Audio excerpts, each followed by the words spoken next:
के साथ कर रहे हैं। दिल्ली के नायब वज़ीर आला मनीष सिसोदिया ने आज प्रेस कॉन्फ्रेंस करते हुए दिल्ली में कोरोना के हालात की जानकारी दी। साथ ही कहा कि अब दिल्ली में हालात बेहतर हैं। इसी को देखते हुए दिल्ली में अब ऑक्सीजन की ज़रूरत कम है, इसलिए हम ज़ायद ऑक्सीजन ज़रूरतमंद रियासतों को देंगे।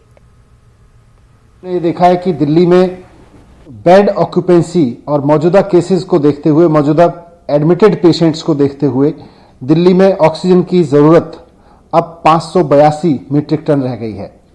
तो आज हमने केंद्र सरकार को चिट्ठी लिखी है कि 700 की जगह अब दिल्ली का काम 582 मीट्रिक टन में चल जाएगा और हमें जो एक्स्ट्रा ऑक्सीजन मिल रही है, इससे ऊपर जो दिल्ली का कोटा 590 है उससे ऊपर मिल रही है, उसमें से एक बड़ा हिस्सा अब अन्य राज्यों को, ज़रूरतमंद राज्यों को दिया जा सकता है। एक जिम्मेदार सरकार होने के नाते हमने केंद्र सरकार को इन्फॉर्म कर दिया है कि दिल्ली की ऑक्सीजन की नीड अब कैलकुलेट होके 582 मीट्रिक टन पे आ गई है।